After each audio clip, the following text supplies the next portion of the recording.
देश की जनता पर महंगाई की डबल मार लगातार पड़ रही है। लगातार 8 दिनों से तेल के दाम बढ़ रहे हैं। तेल के इन बढ़ते दामों से महंगाई आसमान छू रही है। सब्जी दाल महंगी हो गई है।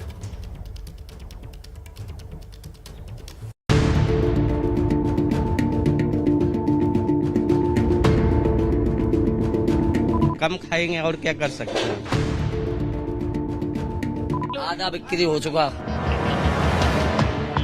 बढ़ती महंगाई से लोग त्राहिमाम कर रहे हैं। देश की राजधानी दिल्ली में तो दुकानें सज गई हैं, लेकिन रौनक बाजारों से गायब है। इसकी वजह है महंगाई। आम आदमी की जेबें खाली हो रही हैं क्योंकि महंगाई लगातार बढ़ रही है। पेट्रोल और डीजल के भाव दिन पर दिन बढ़ते जा रहे हैं, जिसका असर और भी चीजों पर पड़ रहा है, खास करके सब्जियों पर।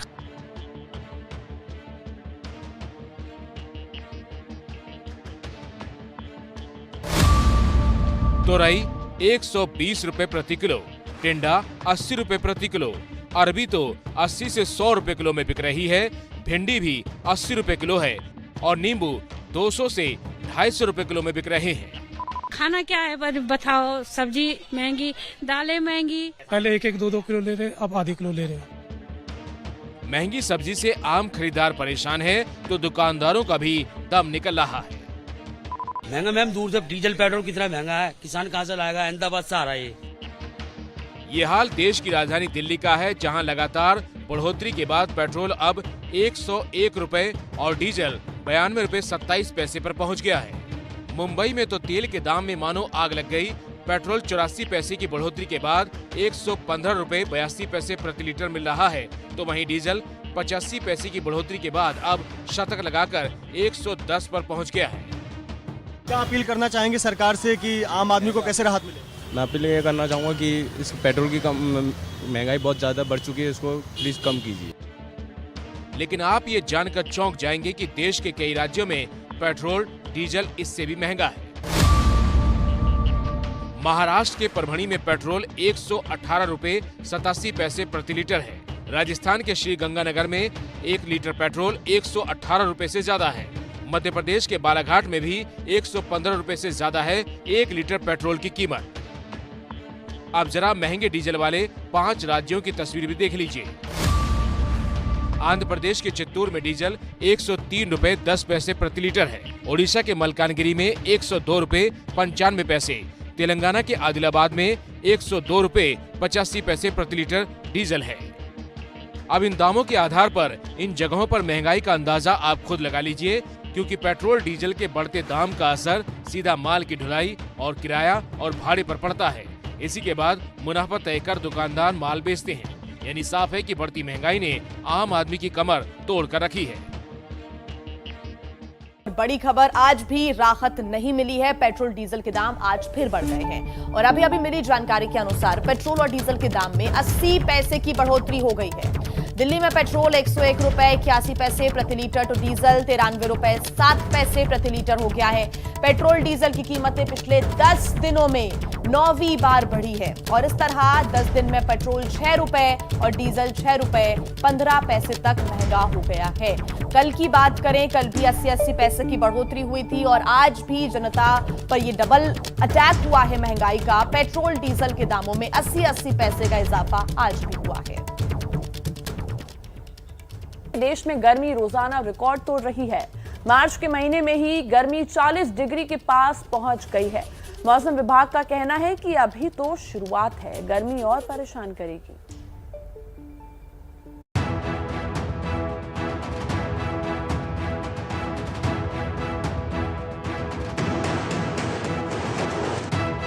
उत्तर से लेकर दक्षिण तक गर्मी का कदर है।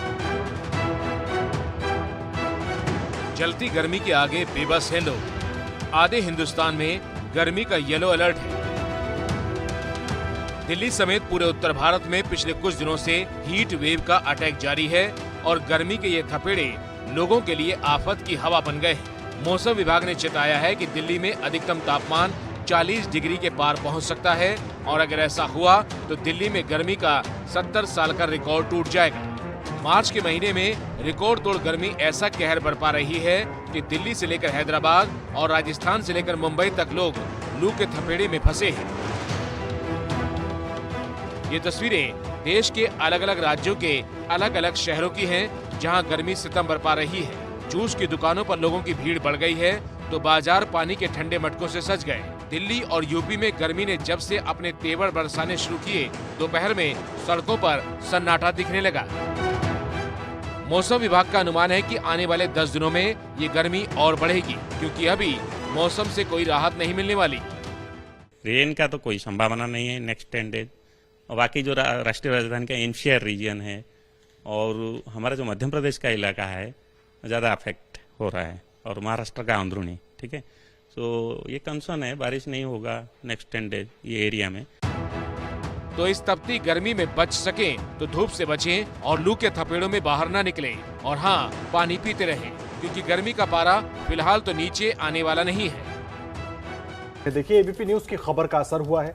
हमने कल रात घंटी बजाओ शो में राजस्थान के सरिस्का टाइगर रिजर्व में लगी आग की खबर दिखाई थी। इसके बाद पीएम मोदी ने राजस्थान के मुख्यमंत्री अशोक गहलोत से बात कर हर संभव मदद का भरोसा दिया। लेकिन सवाल है कि इतनी भयंकर आग आखिर भड़की कैसे? क्या इसके पीछे कोई लापरवाही है? दिल्ली से करीब 200 किलोमीटर दूर राजस्थान के अलवर जिले में मौजूद सरिस्का टाइगर रिजर्व।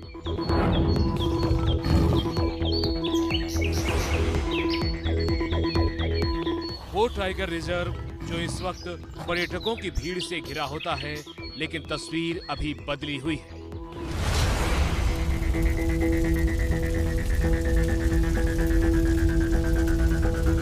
सरिस्का का ये खूबसूरत इलाका आग और धुएं में घिरा हुआ है। मैं इस वक्त बालेठा गांव में हूं और आप मेरे ठीक पीछे देख सकते हैं पहाड़ी पर इस वक्त भी धुआं उठ रहा है। 90 घंटे से ज्यादा वक्त से सरिस्का के जंगलों में आग लगी है। आग ने ऐसा रूप ले लिया कि इसे बुझाने में वायुसेना के हेलीकॉप्टर तक लगाने पड़े।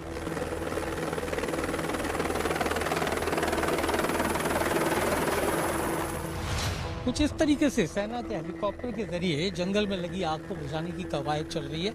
आप देख सकते हैं कि सेना का ये हेलीकॉप्टर है और ये इस तरीके से पानी लेकर यहाँ पहुँचता है और जिन पैचेस पर इस वक्त आग लगी हुई है वहाँ पर पानी को फेंका जाता है। सिर्फ 3 दिन में ही इस आग ने 15 किलोमीटर से ज्यादा इलाके को अपनी जद में ले लिया है, जिसे बुझाने के लिए अलवर के अलावा जयपुर और दौसा से वन मंडल की टीमें बुलानी पड़ी। सवाल ये है कि क्या लापरवाही ने देश के इस खूबसूरत जंगली हिस्से को आग की लपटों में झोंक दिया? सवाल ये भी कि जो वन क्षेत्र देश और दुनिया के पर्यटकों को अपनी ओर खींचता है, क्या वहाँ बड़ी लापरवाही बरती गई जिससे सरिस्का सुलग उठा?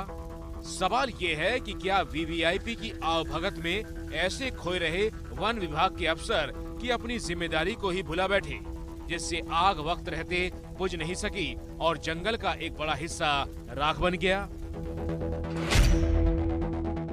ऐसे एक नहीं, कई सवालों की आंच दूर तक महसूस हो रही है, जिनका जवाब किसी के पास नहीं है। हाँ, वो तस्वीर जरूर मौजूद है जिन्होंने ऐसे सवालों को बड़ा बना दिया। इस तस्वीर में 3 लोगों को आप देख सकते हैं। इनमें से एक चेहरा किसी के लिए अनजाना नहीं है। ये है देश की दिग्गज हस्ती और पूर्व क्रिकेटर सचिन तेंदुलकर की पत्नी अंजलि तेंदुलकर। उनके बगल में उनकी फ्रेंड, जिनका चेहरा नहीं दिख रहा, लेकिन अंजलि के ठीक सामने गुलाबी रंग की शर्ट में एक शख्स को आप देख सकते हैं। ये कोई और नहीं, सरिस्का के चीफ कंजर्वेटर ऑफ फॉरेस्ट यानी CCF RN मीणा है, जिनके हाथों में इस सफारी की स्टीयरिंग है जिस पर अंजलि बैठी है। CCF RN मीणा अंजलि तेंदुलकर से कैमरे की ओर देखने को कह रहे हैं। सफारी के आगे 2 टाइगर भी इस दौरान नजर आ रहे हैं। वायरल हो रहा ये वीडियो 27 मार्च का है, जब सचिन तेंदुलकर की पत्नी अंजलि अपने 2 दोस्तों के साथ सरिस्का टाइगर रिजर्व घूमने आई थी। बताया जा रहा है कि आग उसी तारीख को जंगल के एक पहाड़ी हिस्से में लगी जो बुझा ली गई, लेकिन फिर आग लगने की सूचना मिली और आरोप है कि तब गंभीरता नहीं दिखाई गई और आग ने सरिस्का के 20 वर्ग किलोमीटर के इलाके को अपनी गिरफ्त में ले लिया। आरोप है कि वन विभाग के लोग अंजलि और उनकी दोस्तों की खिदमत में जुटे हुए थे, इसलिए आग ने इतना बड़ा रूप लिया। ये बताओ मोहम्मद कि कब लगी थी और किस किस पहाड़ी पर आग देखी गई थी? ये सर रविवार से ही शाम को फैल चुकी है आग। सर वन विभाग को सूचना भी दी लेकिन कोई ध्यान नहीं दिया। जंगल की आग के साथ सवाल और आरोपों की आग भी तेजी से फैली तो सरिस्का के chief conservator of forest RN Meena से लेकर दूसरे बड़े अधिकारियों से ABP न्यूज ने सवाल किए। हमारी टीम शुरू से ही वहाँ पर है और बिल्कुल गांव वाले और हमारी टीम पूरी तरह से लगी हुई है। कोई इसमें किसी तरह का उनका जो कहना है कि सचिन तेंदुलकर की पत्नी आई थी, स्टाफ उसी में लगा रहा और यहाँ आग बुझाने के लिए। अब ये मीडिया भाषा कह सकता हूँ मैं, बाकी ऐसा कुछ नहीं। कोई भी ग्रामवासी इस तरह की बातें नहीं करता क्योंकि वो हमारे साथ।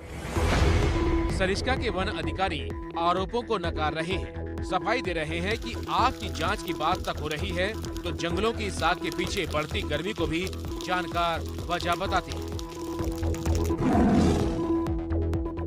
फैक्ट रिलेटेड है, जैसे सरसी का फॉरेस्ट फायर हुआ है, ये सब कंडीशन में ड्राई स्पेल है तो फॉरेस्ट फायर ज्यादा होता है। आज पाकिस्तान के संसद में अविश्वास प्रस्ताव पर बहस शुरू हो जाएगी और ऐसा अनुमान है कि 2 से 3 दिनों में जब वोटिंग होगी तो इमरान प्रधानमंत्री के पद से विदा हो जाएंगे।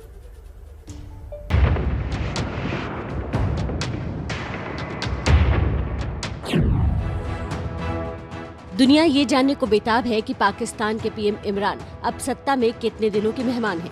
लेकिन इमरान खान नंबर गेम में पिछड़ने के बाद भी इस्तीफा नहीं देने पर अड़े हुए हैं। कल पाकिस्तान के सेना प्रमुख बाजवा और ISI प्रमुख के साथ इमरान खान ने मुलाकात की थी। कयास लगाए जा रहे थे कि सेना ने भी इमरान की कुर्सी बचाने में मदद करने से इनकार कर दिया है।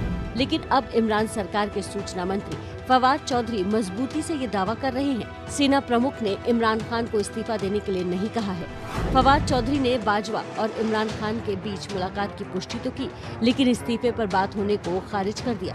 फवाद चौधरी के मुताबिक न तो सेना प्रमुख ने उनका इस्तीफा मांगा है और न ही इमरान खान इस्तीफा देंगे। इमरान आखिरी गेंद तक मैच खेलेंगे, हार जीत वोटिंग से तय होगी। लेकिन इस्तीफे से बच रहे इमरान को आज अविश्वास प्रस्ताव पर संसद में बहस का सामना करना होगा। प्रस्ताव पर आज से चर्चा शुरू हो रही है। इसके बाद माना जा रहा है 3 या 4 अप्रैल को वोटिंग भी हो सकती है। हालांकि विपक्ष इमरान की किस्मत का फैसला जल्दी करना चाहता है। विपक्ष ने आज ही वोटिंग कराने की मांग की है। विपक्ष के हौसले बुलंद है क्योंकि उन्हें विश्वास है कि इमरान के पास अविश्वास प्रस्ताव को हराने लायक संख्या नहीं है। 7 सांसदों वाली MQMP ने भी इमरान खान सरकार से नाता तोड़ लिया है। वोटिंग से पहले इमरान के लिए बड़ा झटका माना जा रहा है। जिस तरह बाप के खालिद मक्की साहब और आज MQM ने ऐलान किया है, इसके बाद मैं समझता हूँ कि जमहूर का तरीका ये है और एक रवायात ये हैं कि फिर प्राइम मिनिस्टर चाहे वो सिलेक्टेड क्यों ना हो, उनको चाहिए कि जब वो अदबी कुव्वत खो बैठे हैं पार्लियामान में, आज वो इस्तीफा देकर एक नई रीत कायम कर। संसद में बहस से पहले ही पाकिस्तान की राजनीति गर्म है। बुधवार को इस्लामाबाद के सिंध हाउस में विपक्ष की बड़ी बैठक हुई जिसमें कुल 196 सांसद मौजूद रहे। सबसे बड़ी बात कि PTI के भी 22 विधायक मौजूद थे। ये भी खबर है कि सरकार में शामिल एक और पार्टी GDA भी इमरान के खिलाफ जा सकती है जिसके 3 सदस्य हैं। कुल मिलाकर इमरान के लिए जोर तोड़ से सरकार बचाने के सारे रास्ते बंद हो चुके हैं। विपक्ष भी कह रहा है कि उन्हें इस्तीफा तो देना पड़ेगा। अब लोगों को इंतजार है कि वो इस्तीफा कब देते हैं या फिर वो संसद में वोटिंग का सामना करते हैं। तो पाकिस्तान के PM इमरान खान कभी विपक्ष पर तो कभी अमेरिका पर, कभी लंदन में बैठे नवाज शरीफ पर अपनी सरकार गिराने के लिए साजिश रचने का आरोप लगा रही है। लेकिन सच तो ये है कि इमरान पाकिस्तान के लिए एक बेहतर हुक्मरान साबित नहीं हो पाए क्योंकि उनको करीब से जानने वाले ही बताते हैं कि राजनीति उनके बस की बात नहीं। इमरान की पूर्व पत्नी रेहम खान से हमारे संपादक सुमित अवस्थी की एक खास बातचीत सुनिए। मेरा सवाल बहुत सीधा सा है। आप बहुत करीब से आप बहुत करीब से इमरान साहब को जानती हैं और इमरान खान के बारे में अभी हम डिबेट कर रहे थे। कहा गया कि ग्रेसफुल एग्जिट चाहते तो वो ले सकते थे लेकिन उन्होंने नहीं लिया। वो लगातार नंबर्स नहीं होने के बावजूद भी अपनी कुर्सी पर बैठे हुए हैं। हमारी इतला तो ये है जी कि हमसे भी ज्यादा इंडिया बहुत बेहतर तौर पे इमरान साहब को जानते हैं। तो आप भी जानते हैं कि कितनी ग्रेस उनमें है और हम भी जानते हैं कि कितनी ग्रेस है। हम तो सिर्फ 1 साल से जानते हैं, आप तो सालों सालों से जानते हैं। बल्कि हम तो मानते हैं कि इंडिया का बहुत बड़ा हाथ है इमरान खान को स्टार बनाने में। मैं ये समझती हूँ कि वो चाहते तो ग्रेसफुल एग्जिट ले भी सकते थे, वो चाहते तो खामोशी से जा भी सकते थे, वो चाहते तो कौमी मफाद को सामने रख भी सकते थे, वो चाहते तो महंगाई का जो अजाब लाए हैं उससे ही निजात दिलाने के लिए या अपनी ना अहली पे शर्मिंदा होके वो लोगों के दिल जीत भी सकते थे। वो मान भी सकते थे कि हाँ, मुझको सिर्फ बॉलिंग ही आती है और बड़े सालों से मैंने वो भी नहीं की, तो वो चाहते तो ये कर सकते थे। देखिए, शादी इसी वजह से ज्यादा देर नहीं चल सकी। आप लोगों ने तो, पूरे खित्ते ने उनको करीबन 4 साल बर्दाश्त किया है। तो मेरा ख्याल है कि ये ऊपर वाले की शान है कि वो चाहते थे कि जो मैंने कुछ महीने बर्दाश्त किया और बहुत जल्दी देख लिया कि बर्दाश्त से बिल्कुल बाहर है उनको सहना, तो वो 4 साल मेरा ख्याल है कि पाकिस्तानी अवाम ने पता नहीं क्या गुनाह किया था कि उनको सहना पड़ा। और आखिर में मेरा ख्याल है कि मुझे कुछ भी कहने की, कोई किताब लिखने की जरूरत नहीं थी, क्योंकि इमरान अपनी जो तशहीर करते हैं, जो अपनी ही बैड प्रेस हैं, उनसे उनको रोका नहीं जा सकता। लेकिन मुझे जो बातें समझ में आने लगी कि जिन लोगों के साथ इनकी दोस्तियां थी, जिन वजूहात की बिना पे ये दोस्त बनाते हैं, और आपने देखा है कि कोई भी हद दर्जा मोहसन कुश हैं, यानी किसी का भी एहसान जो है उसको याद नहीं रखते, एहसान फरामोश है। अब मैं सिर्फ इतनी सी बात जानना चाह रहा हूँ कि आप बीते कुछ महीनों से पाकिस्तान में हैं, जब से आप पाकिस्तान में आई हैं तब से इमरान खान की कुर्सी हिलने लगी है, ऐसा क्या कर दिया आपने?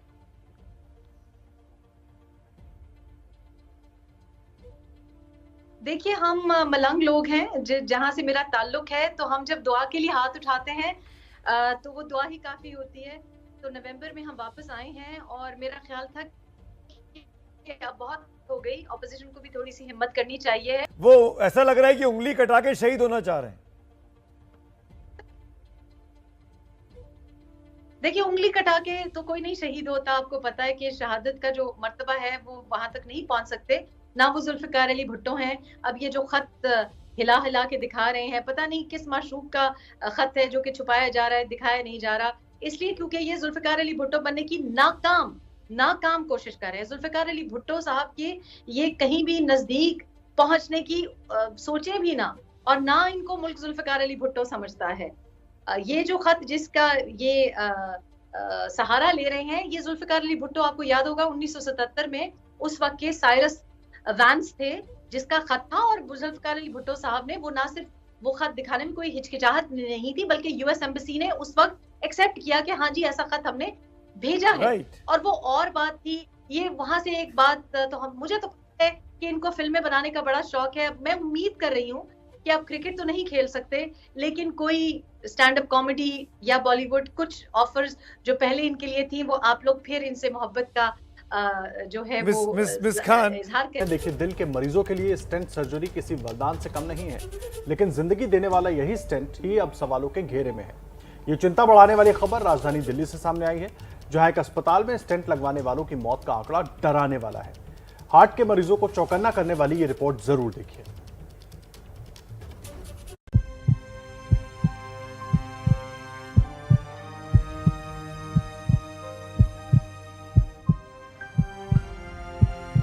मेरी किस्मत फूटी थी कि मैं इसको ले गया। बाद में यूँ कहने लगे कि ये तो खत्म हो गए हैं। सीनियर डॉक्टर वहाँ प्रेजेंट नहीं था, वहाँ ट्रेनीज थे। 10 मिनट बाद उन्होंने कट लगाया, फिर उनको देखने भी नहीं दिया। दिल्ली में स्टेंट लगवाने से पहले अब 2 बार क्यों सोचने की जरूरत है?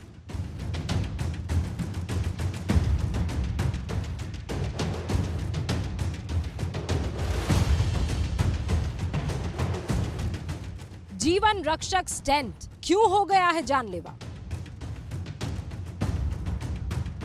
ये सवाल पूछना इसलिए जरूरी है क्योंकि दिल्ली के राजीव गांधी अस्पताल में दिल के मरीजों की मौत का आंकड़ा डरा देने वाला है। कल दिल्ली विधानसभा में दिल्ली के स्वास्थ्य मंत्री सत्येंद्र जैन से सवाल पूछा गया कि राजीव गांधी अस्पताल में स्टेंट डालने के बाद कितने मरीजों की मौत हुई, तो उनके जवाब ने सबको चौंका दिया।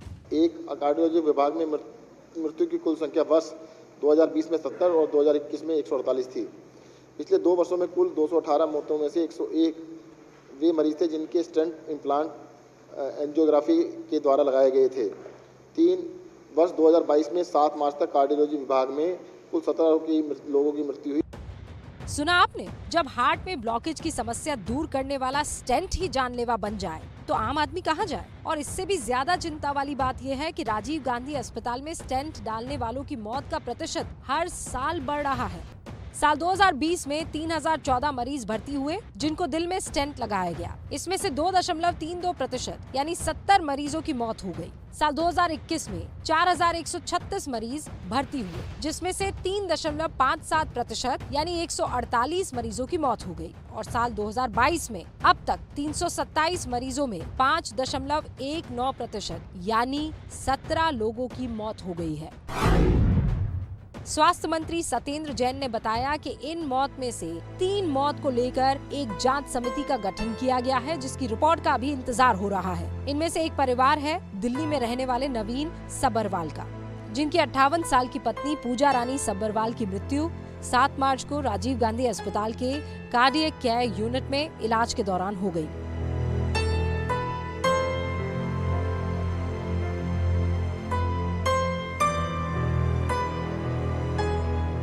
पूजा के घर वालों ने राजीव गांधी अस्पताल पर लापरवाही का आरोप लगाया है और दोषियों को कड़ी सजा देने की मांग की है।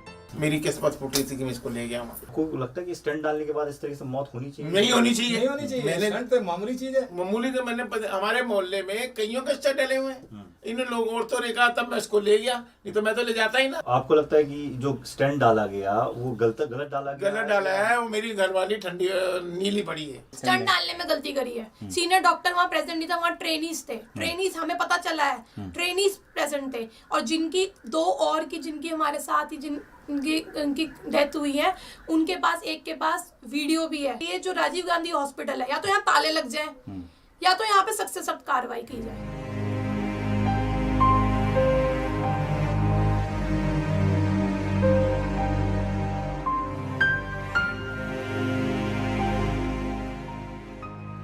कुछ ऐसी ही दर्दनाक कहानी है गौतम बुद्ध नगर में रहने वाली रजनी वर्मा की, जिनके पति विनोद वर्मा ने 7 मार्च को राजीव गांधी अस्पताल में दम तोड़ दिया। विनोद वर्मा के 2 जवान बेटे हैं जो इस समय पढ़ाई कर रहे हैं। परिवार की मांग है कि दोषियों के खिलाफ सख्त कार्रवाई की जाए।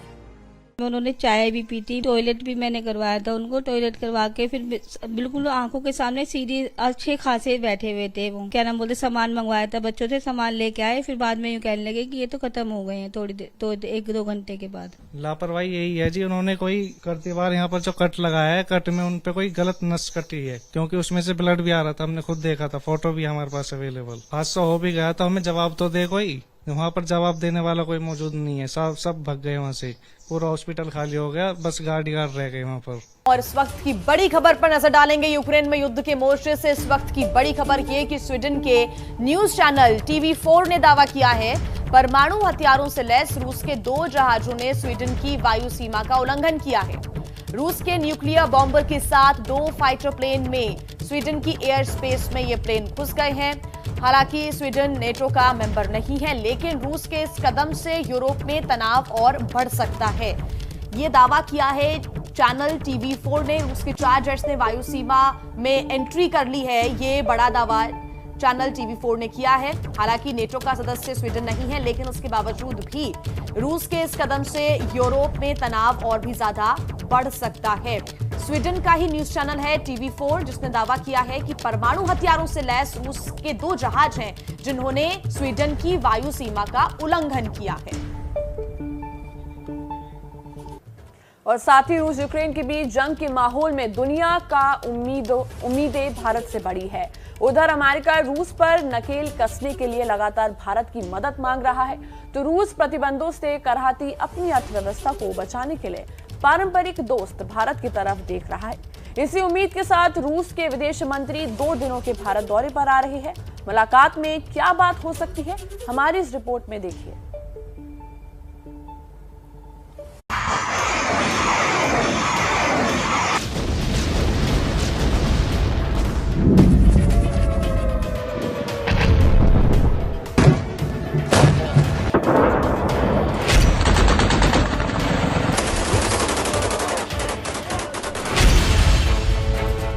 यूक्रेन में रूस की तबाही के बीच रूसी विदेश मंत्री भारत दौरे पर आने वाले हैं।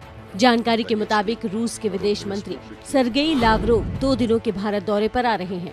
सर्गेई लावरोव 31 मार्च और 1 अप्रैल को भारत के दौरे पर रहेंगे। भारतीय विदेश मंत्रालय की ओर से ये जानकारी दी गई है। यूक्रेन के खिलाफ 24 फरवरी को जंग छेड़ने के बाद रूसी मंत्री की ये भारत में पहली उच्च स्तरीय यात्रा होगी। लावरोव की यात्रा ऐसे वक्त में होने जा रही है जब अमेरिका के डिप्टी NSA दलीप सिंह भारत आने वाले हैं। दलीप सिंह 30-31 मार्च को दिल्ली में रहेंगे। माना जा रहा है कि रूस भारत के साथ कारोबार और उसके लिए जरूरी पेमेंट सिस्टम को आसान बनाने पर बात करने वाला है। लावरोव की इस यात्रा का मकसद रूस से कच्चे तेल की खरीद से जुड़ा है, तो मुमकिन है कि पश्चिम देशों की ओर से रूस पर लगाए गए तमाम प्रतिबंधों और स्विफ्ट पेमेंट सिस्टम से रूस को बाहर करने के चलते दोनों देशों के विदेश मंत्रियों में रुपए और रूबल में भुगतान करने पर चर्चा हो सकती है। तो समाचार एजेंसी PTI के मुताबिक भारत की ओर से सैन्य सामग्री को खासकर S-400 मिसाइल डिफेंस सिस्टम की समय पर डिलीवरी पक्की करने पर चर्चा हो सकती है। आपको बता दें, रूस यूक्रेन युद्ध की शुरुआत के दिन यानी 24 फरवरी के बाद से रूसी विदेश मंत्री की ये तीसरी विदेश यात्रा है। 10 मार्च को रूसी विदेश मंत्री ने तुर्की में जाकर यूक्रेन के विदेश मंत्री से बातचीत की। फिर लावरोव 30 मार्च को चीन पहुंचे और चीन से लौटने के बाद 31 को भारत पहुंचने वाले हैं। जाहिर है, यूक्रेन से लड़ रहा रूस पश्चिमी देशों के प्रतिबंधों के जवाब में अब मित्र देशों को अपने पाले में दिखाकर अमेरिका को कड़ा संदेश देना चाहता है। देखिए, यूक्रेन में रूस की तबाही लगातार जारी है। हालांकि टर्की में दोनों देशों के हाई प्रोफाइल अधिकारियों की जो बैठक हुई थी, उससे खबर ये आई थी कि कीव पर रूसी सेना हमले में कमी लाएगी। पर 24 घंटे के बीतने के बाद भी जमीनी हकीकत इसके आसपास भी नहीं। हमले अमेरिका ने आरोप लगाया है हमलों को लेकर कि रूस ने बैठक में सेना वापस करने की बात सिर्फ दिखावे के लिए की थी, जबकि हकीकत में वो सेना को नए हमले के लिए दूसरी जगह पर तैनात कर रहा है। इस रिपोर्ट में देखिए। रूस और यूक्रेन के बीच बातचीत के बाद भी रूसी सेनाओं के हमले में कोई कमी नहीं आई है। हालांकि रूस की तरफ से बैठक के बाद ये बयान आया था कि कीव में हमलों को कम किया जाएगा, लेकिन ग्राउंड पर ऐसा होता हुआ दिख नहीं रहा। हमले लगातार जारी है।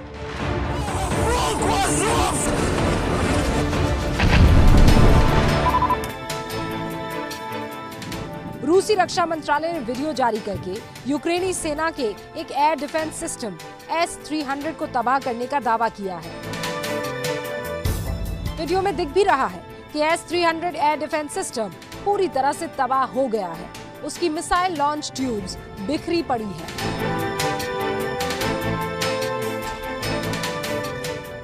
S-300 के जिस लॉन्चर से रूसी विमानों को निशाना बनाया जा रहा था, तस्वीरों में दिख रहा है कि वो भी हमले में बर्बाद हो चुका है।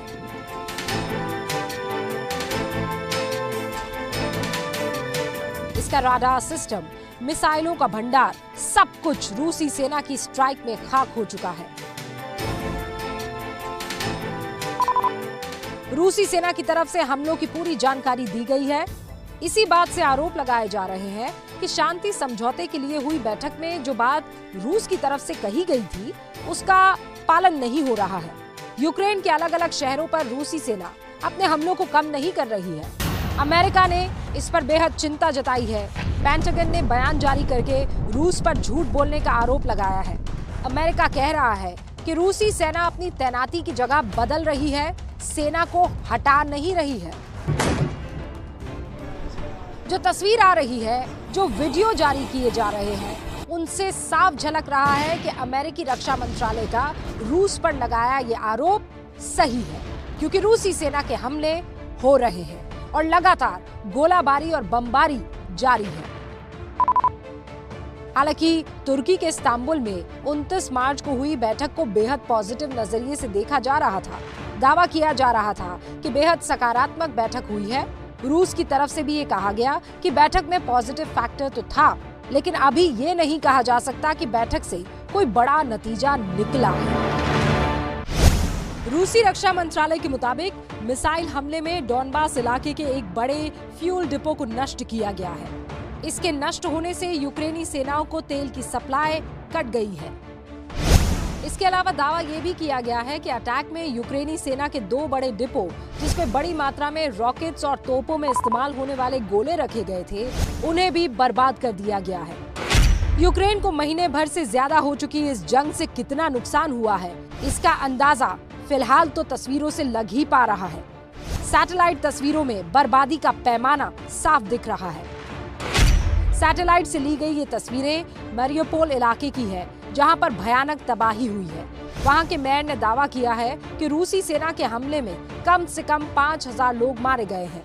सैटेलाइट तस्वीरों में इमारतों को हुआ नुकसान दिख रहा है। इतने बड़े विनाश की वजह से मारियोपोल में लोगों की हालत बेहद खराब है। ज्यादातर लोग तो यहाँ से भाग चुके हैं, लेकिन जो बचे हुए हैं उन्हें पेट भरने के लिए ना तो खाना ठीक से मिल पा रहा है और ना ही पीने का साफ पानी। दुकानों के बाहर लंबी लंबी कतारें दिख रही हैं।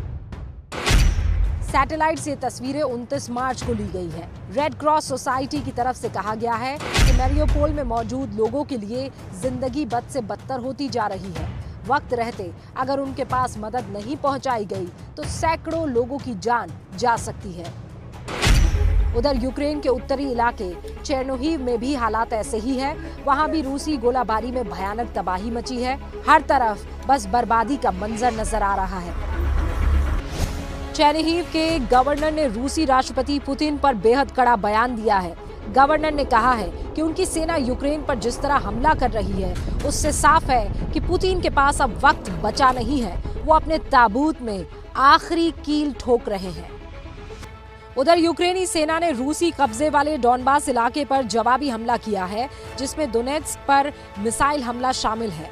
दोनेत्स्क पर फिलहाल रूस समर्थक विद्रोहियों का कब्जा है। मिसाइल हमले में कई इमारतें नष्ट हो गई हैं, कई इमारतों को जबरदस्त नुकसान पहुंचा है।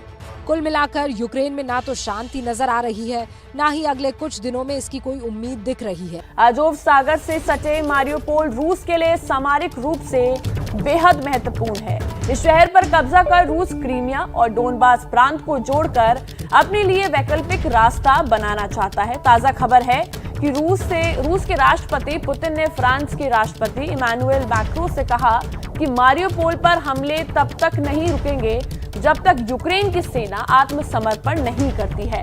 आपको बता दें कि मारियोपोल में रूसी हमले में 5000 से भी ज्यादा लोगों के मारे जाने का दावा किया जा रहा है।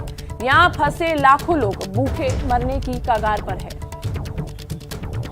और अब आपको यूक्रेन के इरपिन से आई तस्वीरें दिखाते हैं। इन तस्वीरों को देखिए। लगातार हुए धमाकों ने पूरे इरपिन शहर को किस तरह से हिलाकर रख दिया है। सब कुछ वहां पर तहस नहस हो गया है। पूरा शहर मानो जैसे खंडहर बन गया है। अब उस खंडहर बन चुके शहर से लाशों का ढेर निकल रहा है। रूसी हमले में जान गंवा चुके लोगों की लाशों को देखकर किसी के भी रोंगटे खड़े हो जाएंगे। तस्वीरें हम आपको दिखा रहे हैं कि करके शवों को सड़कों पर रखा जा रहा है। पूरे इरपिन शहर में रूस ने लगातार जिस तरह से हमला किया, उसके बाद शहर तो खंडहर बन ही गया, चारों ओर लाशों का ढेर भी लग गया है। और अब वहां पर जो रेस्क्यू टीम है वो लाशों को हटाकर एक जगह पर सड़क पर इकट्ठा किया जा रहा है। ये तस्वीरें हम आपको दिखा रहे हैं। और जो भी घायल लोग हैं उनको भी वहां से निकालने की कोशिश है, लेकिन किस तरीके से रूस के हमले में पूरा शहर खंडहर में तब्दील हो गया, वो भयावह तस्वीर हम आपको दिखा रहे हैं। इस वक्त की बड़ी खबर आपको बता दें, शिवसेना के मुखपत्र सामना के संपादकीय में यूपीए में बड़े बदलाव की वकालत की गई है। सामना में लिखा है कि यूपीए का जो मालिकाना हक कांग्रेस के पास है उसमें बदलाव किए बगैर विरोधी एकजुट होना संभव नहीं दिखाई देते। आपको बता दें कि 2 दिन पहले एनसीपी युवा इकाई ने भी एक प्रस्ताव पास कर शरद पवार को यूपीए अध्यक्ष बनाने की मांग की थी। और अब मुखपत्र सामना की संपादकीय इकाई में यह लिखा हुआ है, इस सेक्शन में लिखा है कि कांग्रेस के मालिकाना हक को अब किसी और को देने की जरूरत है। शिवसेना के मुखपत्र सामना में यूपीए पर यह बड़ी टिप्पणी की गई है। यूपीए में बड़े बदलाव की जरूरत है और अगर यह बदलाव होता है तो उसी के बाद विपक्ष एकजुट हो सकता है। सामना में भी यही बात लिखी गई है। ज्यादा जानकारी के साथ हमारे सहयोगी रौनक कुकड़े हमारे साथ जुड़ गए हैं। रौनक, बात 2 दिन पहले भी वही सामने आई थी, युवा इकाई की तरफ से जो कही गई थी, अब वो सामना में भी नजर आ रही है कि विपक्ष को अगर एकजुट करना है तो यूपीए में बड़े बदलाव चाहिए। जी निश्चित तौर पर जिस तरह का संपादकीय आज सामना में लिखा गया है, फिर एक बार अप्रत्यक्ष तौर पर शरद पवार को यूपीए अध्यक्ष बनाने की वकालत जो है वो शिवसेना अपने मुखपत्र सामना के जरिए करती हुई दिखाई दे रही है। इस दौरान उन्होंने कांग्रेस को भी सीधे सीधे घेरती हुई यहाँ पर शिवसेना दिखाई दे रही है। साफ तौर पर जो संपादकीय में लिखा है उसमें कहा गया है कि 5 राज्यों में जिस तरह की पराजय कांग्रेस को देखनी पड़ी, उसके बाद कम से कम ये उनसे अपेक्षा की जा रही थी कि वो आगे आकर विरोधियों की एकजुटता का आह्वान करेगी, लेकिन ऐसी अपेक्षा होने के बावजूद ऐसा कांग्रेस ने कोई कदम नहीं उठाया। इसीलिए अब पश्चिम बंगाल की मुख्यमंत्री ममता बनर्जी ने सभी जो गैर बीजेपी शासित राज्यों के मुख्यमंत्री है, इंक्लूडिंग कांग्रेस के जो मुख्यमंत्री है, उनको एक पत्र लिखकर एक मंच पर आने का आह्वान किया है। इतना ही नहीं तो उन्होंने साफ तौर पर इस बात का भी जिक्र किया है जिसे मालिकाना हक यानी 7/12 कहा जाता है। यूपीए का 7/12 फिलहाल कांग्रेस के नाम पर है। इसमें फेर बदल किए बगैर विरोधियों की एकजुटता संभव नहीं है। तो एक संदेश देने की कोशिश है कि यूपीए में बदलाव करने की जरूरत है। बहुत बहुत शुक्रिया रौनक सारी जानकारी के लिए। राजस्थान से एक दर्दनाक खबर सामने आई है जहां इलाज के दौरान किसी की मौत एक महिला डॉक्टर की जिंदगी पर भारी पड़ गई। डॉक्टर पर हत्या का केस तक दर्ज किया गया। दबाव इतना कि जिसके सामने महिला डॉक्टर को खुदकुशी करने तक का रास्ता अख्तियार करना पड़ा। अब इस मामले पर राजस्थान के दौसा जिले में पूरे प्रदेश के डॉक्टर सड़कों पर उतरे हैं और इंसाफ की मांग कर रहे हैं।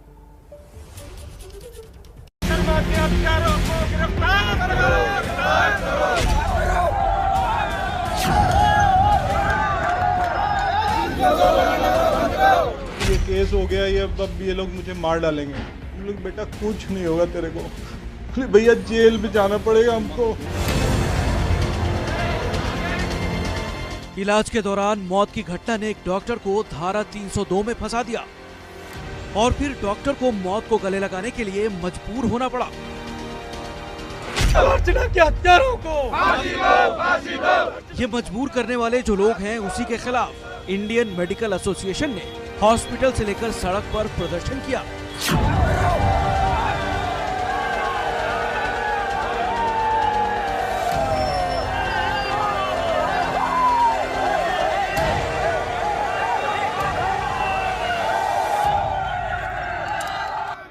प्रदर्शन में शामिल डॉक्टरों की मांग है कि डॉक्टर अर्चना शर्मा को आत्महत्या के लिए उकसाने वालों के खिलाफ मुकदमा दर्ज हो। कि जो जिम्मेदार पुलिस अधिकारी हैं जिन्होंने गलत धारा में केस दर्ज किया है, उन्हें तुरंत प्रभाव से निलंबित किया जाए और उन्हें इस कृत्य के लिए उनको जो धाराएं उन पर लगती हैं, एक कल्पेबल होमिसाइड की, उनके खिलाफ FIR कराई जाए। डॉक्टर बिरादरी का कहना है कि किसी डॉक्टर के खिलाफ धारा 302 का केस दर्ज होना कोर्ट के आदेशों का उल्लंघन है। ऑल इंडिया मेडिकल एसोसिएशन के बैनर तले पूरे प्रदेश के डॉक्टरों ने दौसा जिला कलेक्टर के साथ कई घंटों तक बातचीत की। आत्महत्या के लिए उकसाने वाले पुलिसकर्मी पर मुकदमा दर्ज करने के अलावा डॉक्टरों ने कलेक्टर से पीड़ित परिवार को मुआवजे और पूरे थाने को सस्पेंड करने की मांग की।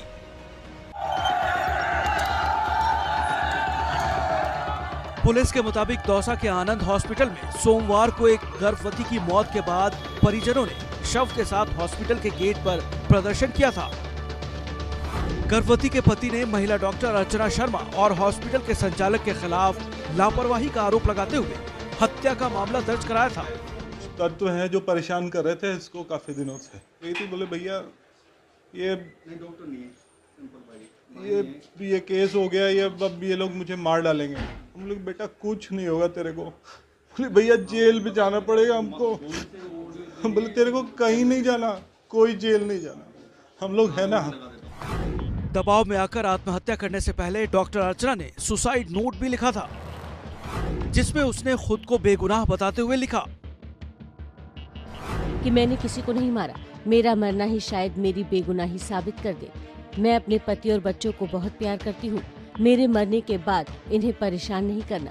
मैंने कोई गलती नहीं की और किसी को नहीं मारा। PPH एक जटिलता है। डॉक्टर को इतना प्रताड़ित करना बंद करो। Don't harass innocent doctors please. मेरे बच्चों को माँ की कमी महसूस मत होने देना। सुसाइड नोट में ये सब लिखकर डॉक्टर अर्चना ने 29 तारीख यानी मंगलवार सुबह 11:30 बजे घर में फंदा लगाकर आत्महत्या कर ली, जिसके बाद से पूरे राजस्थान के डॉक्टरों में रोष का माहौल है। हम क्या मांगे? अपना हक मांगे। हम क्या मांगे? अपना हक मांगे। अब इस पूरे मामले में जिला प्रशासन डॉक्टरों को भरोसा दिला रहा है कि आत्महत्या केस में रिपोर्ट दर्ज कर ली गई है और उचित कार्रवाई की जाएगी। माननीय मुख्यमंत्री महोदय के यहाँ से, हेल्थ मिनिस्टर साहब के यहाँ से, सबके यहाँ से निर्देश है और इसके बीच में रात को सरकार ने संभागीय आयुक्त महोदय की अध्यक्षता के बीच में कमेटी गठित की है और सरकार के क्लियर कट डायरेक्शंस हैं कि इंक्वायरी कमेटी जिसकी भी गलती है उसकी गलती तय करके सख्त से सख्त सजा सरकार देगी उसको। तो देखिए, दौसा के इस गंभीर घटना पर राजस्थान के सीएम अशोक गहलोत ने ट्वीट किया है। ट्वीट करके उन्होंने क्या कुछ कहा है वो भी आपको बताते हैं। उन्होंने अपने ट्वीट में लिखा है, दौसा में डॉक्टर अर्चना शर्मा की आत्महत्या की घटना बेहद दुखद है। अगर इस तरह से डॉक्टरों को डराया जाएगा तो वो निश्चिंत होकर अपना काम कैसे कर पाएंगे। ये ट्वीट अशोक गहलोत की तरफ से किया गया है। ये तब किया गया है जब राजस्थान मेडिकल एसोसिएशन कल लगातार सड़कों पर थी और बार बार सरकार से इस मामले में हस्तक्षेप की मांग कर रही थी। और साथ ही उन्होंने लिखा है कि हम सभी को सोचना चाहिए कि कोविड महामारी के समय अपनी जान का खतरा मोल लेकर सभी की सेवा करने वाले डॉक्टरों से ऐसा बर्ताव कैसे किया जा सकता है। बात कर लेते हैं कर्नाटक की, जहां हिजाब विवाद के बाद अब हलाल मीट को लेकर नया बवाल खड़ा हो गया है। राज्य में कुछ दक्षिणपंथी संगठनों ने हलाल मीट के बहिष्कार का आह्वान किया है। बीजेपी नेताओं ने इसे आर्थिक जिहाद बताया है, जिसके बाद मामला अब बढ़ता ही जा रहा है। हम इस बार युगादि के नया वर्ष में इस पर्व में हम कोई भी हलाल मीट, हलाल मांस को हम खरीद ना करेंगे। हलाल मांस को, हलाल मीट को हम बहिष्कार करेंगे। कर्नाटक में पिछले कई महीनों से जारी हिजाब विवाद अभी थमा भी नहीं कि अब हलाल मीट के विवाद ने तूल पकड़ लिया है। कर्नाटक में दक्षिणपंथी संगठन हिंदू जन जागृति समिति ने हलाल मीट के बहिष्कार का ऐलान किया था। अपील में उगाड़ी त्योहार, हिंदू नववर्ष के बाद हलाल मीट का इस्तेमाल न करने को कहा जा रहा है। दरअसल उगाड़ी के एक दिन बाद हिंदू धर्म के लोग भगवान को मांस का भोग लगाते हैं और नए साल को सेलिब्रेट करते हैं। युगादि हिंदुओं का नया वर्ष। इस समय बहुत सारे हिंदू के घर में नॉन वेज करने का एक प्रथा है। हम सभी हिंदुओं को, हिंदू समाज को आह्वान करते हैं, हम इस बार युगादि के नया वर्ष में इस पर्व में हम कोई भी हलाल मीट, हलाल मांस को हम खरीद ना करेंगे। हलाल मांस को, हलाल मीट को हम बहिष्कार करेंगे। हिंदू जन जागृति समिति की अपील के बाद इस मामले में तूल पकड़ लिया है। बीजेपी के राष्ट्रीय महासचिव और कर्नाटक के चिकमंगलूर विधायक भी इस विवाद में कूद पड़े और ट्वीट कर लोगों से हलाल मीट नहीं खरीदने की अपील कर डाली। मैं सभी हिंदुओं से कहना चाहता हूँ, आप हलाल मीट का सेवन ना करें। यह एक तरह का आर्थिक जिहाद है। हम सबको इसके खिलाफ मिलकर लड़ना होगा। सीटी रवि के बयान के बाद कर्नाटक की सियासत गर्मा गई। विपक्ष हलाल मीट के मुद्दे पर कर्नाटक की बीजेपी सरकार पर हमलावर हो गई। पूर्व मुख्यमंत्री जेडीएस नेता एचडी कुमारस्वामी ने सीटी रवि पर हमला बोला और बीजेपी पर बांटने वाली राजनीति करने का आरोप लगा दिया। Demanding the government whoever creating problem in public domain by giving several statements about disturbing the communal harmony. Those kind of people who are there, I am not bothered. Whether they are the minister, they are the MLAs, they are an important person. You must take action to maintain the harmony of this state. वहीं कांग्रेस का कहना है कि BJP के पास मुद्दे नहीं है और वो इस तरह के मुद्दे को लाती है जिससे लोगों को बांटा जा सके और चुनाव में जीत हासिल हो सके। बीजेपी के पास कोई विषय नहीं है, सब्जेक्ट नहीं है, इलेक्शन आ रहा है, उनको पता नहीं चल रहा क्या करना बल्कि तो जो है अब हलाल कट, हराम कट, झटका पटका लेके निकले हैं। हिजाब का लाए, उसके बाद ये एक सिविल कोड लाए, अब जो है हलाल कट लाए। इससे कोई परिणाम कर्नाटक के मतदाताओं पर नहीं होता। हलाल मीट के मामले पर जब राज्य के मुख्यमंत्री से सवाल किया गया तो सीएम बासवराज बोम्बई का जवाब सुनिए।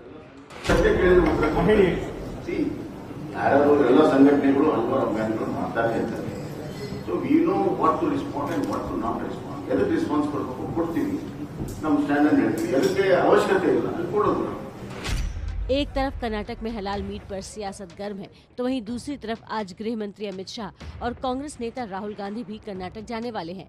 ऐसे में कर्नाटक का सियासी पारा पूरी तरह से गर्म होगा, इसकी उम्मीद की जा रही है।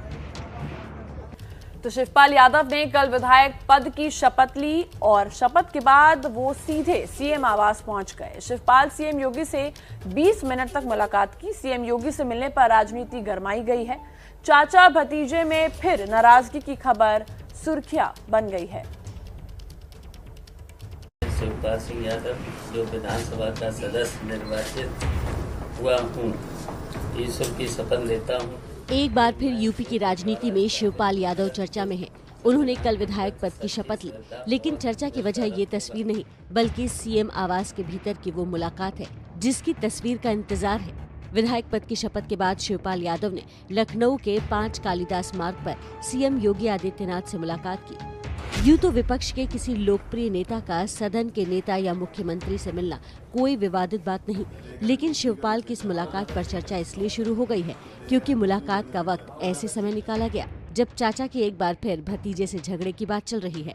शिवपाल यादव की पार्टी ने शिवपाल और सीएम योगी की मुलाकात की पुष्टि भी कर दी है, पर इसे एक शिष्टाचार मुलाकात बताया जा रहा है।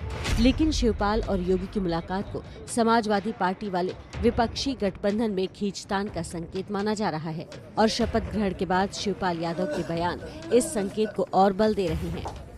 शिवपाल जी, आज शपथ ली है आपने, देरी क्यों हो गई? कोई देरी नहीं, अध्यक्ष जी ने हाथों से मुझे लेना था तो आज ले ली और आज मैंने शपथ ले ली है और सवालों के जवाब बहुत जल्दी और समय से दे देंगे। धन्यवाद। समाजवादी पार्टी ने सहयोगी दलों की बैठक बुलाई थी। धन्यवाद। शिवपाल बड़े फैसले की बात कर रहे हैं। गठबंधन में नाराजगी के बीच बड़े फैसले का अनुमान लगाना मुश्किल नहीं। शिवपाल नाराज है क्योंकि चुनाव के बाद से ही वो नजरअंदाज महसूस कर रहे हैं। शिवपाल नाराज है, इस खबर का आधार समझिए। विधानसभा के शपथ ग्रहण समारोह में शामिल नहीं हुए। 24 मार्च को भी समाजवादी पार्टी की मीटिंग में नहीं पहुंचे थे और 29 मार्च को हुई एसपी और उसके सहयोगियों के बीच हुई बैठक में शामिल नहीं हुए।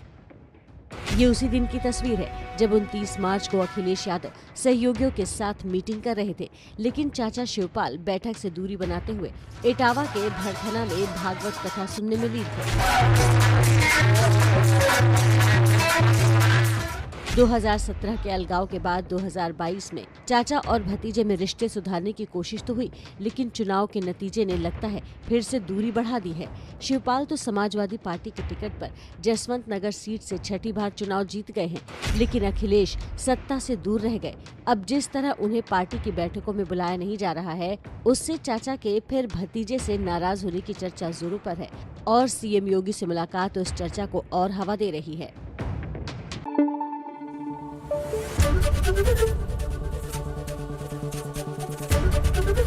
एबीपी न्यूज आपको रखे आगे।